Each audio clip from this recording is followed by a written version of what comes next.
Assalamualaikum warahmatullahi wabarakatuh.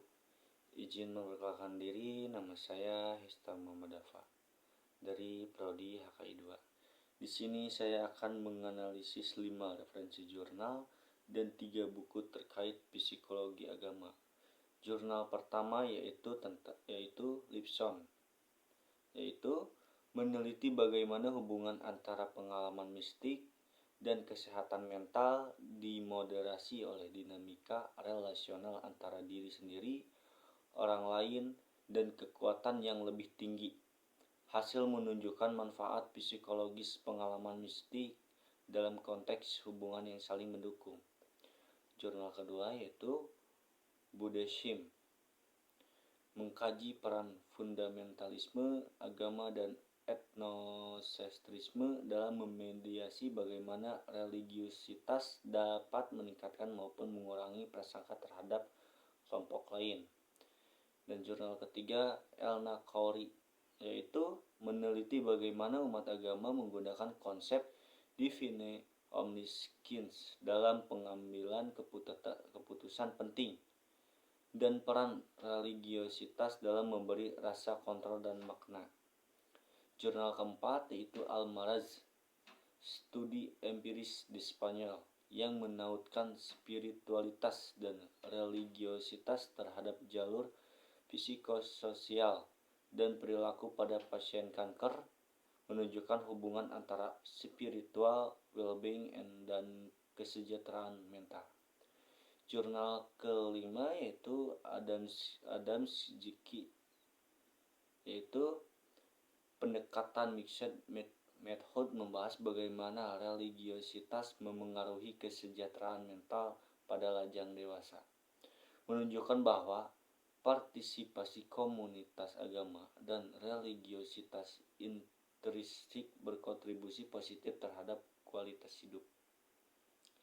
Dan saya akan membacakan 3 buku terkait psikologi agama. Yang ke-1 adalah Dark Religions, yaitu menggunakan lensa psikologi Jungian untuk memahami fundamentalis ekstrim sebagai fenomena psikospiritual. Buku ini menunjukkan bagaimana aspek shadow dan arketipe memanifestasikan fanatisme keagamaan dan krisis identitas. Dan yang kedua, Imaging the Cognification of Religions, yaitu buku ini menyajikan pendekatan interdisipliner dalam psikologi kognitif agama, teori kompleks, eksperimen empiris, dan bagaimana keyakinan religius terbentuk secara pikiran dan sosial. Dan yang terakhir, yang ketiga, The Psychology of Religious, yaitu karya empiris klasik yang tetap relevan, membahas pola psikologi pengikut fundamentalisme agama, motif, sikap kaku terhadap dunia luar, dan dinamika identitas keagamaan. Jadi untuk mekanisme coping dan regulasi emosi itu ada 2 poin, yaitu review sistematis, menunjukkan bahwa religiositas sering terkait dengan penggunaan strategi regulasi emosi yang adaptif seperti kognitif, reapresial, dan kontribusi terhadap kesejahteraan mental serta penurunan kecemasan dan burnout. Dan poin yang kedua, meta-analisis pada konteks, membedakan coping religius positif dan negatif. Coping religius positif meningkatkan membantu kesejahteraan, sementara coping negatif mengurangi flourishing. Dan ada juga hubungan sosial dan prasangka, yaitu peneliti Buddhism menyoroti ambivalensi religiositas bisa meningkatkan solidaritas internal dalam kurung in-group, namun bila diwarnai fundamentalisme atau etnosentrisme bisa memicu prasangka eksternal. 3. Dimensi mistisisme dan relasi spiritual. Poinnya artikel oleh Lipson menunjukkan bahwa pengalaman mistis yang dirasakan sebagai transenden dapat memperkuat kesehatan mental dan dalam relational trend yang harmonis antara individu, komunitas, dan transenden. Ya, jadi kayak ini apa ya, referensinya itu yang ke satu itu Lipson. Jadi fokus kajiannya itu pengalaman mistis dan kesehatan mental. Yang kedua Buddhism, yaitu tentang religiositas dan prasangka. Dan ketiga Elna Khori, tentang keputusan dengan rasa ilahi.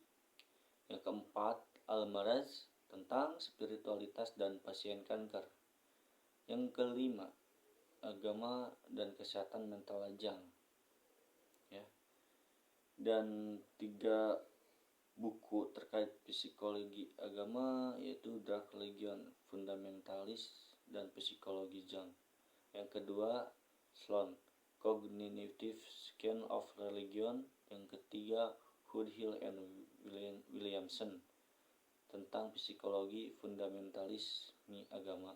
Jadi kesimpulannya adalah regulasi emosi dan coping positif agama atau spiritualitas dapat memperkuat kemampuan emosi melalui makna dan dukungan komunitas.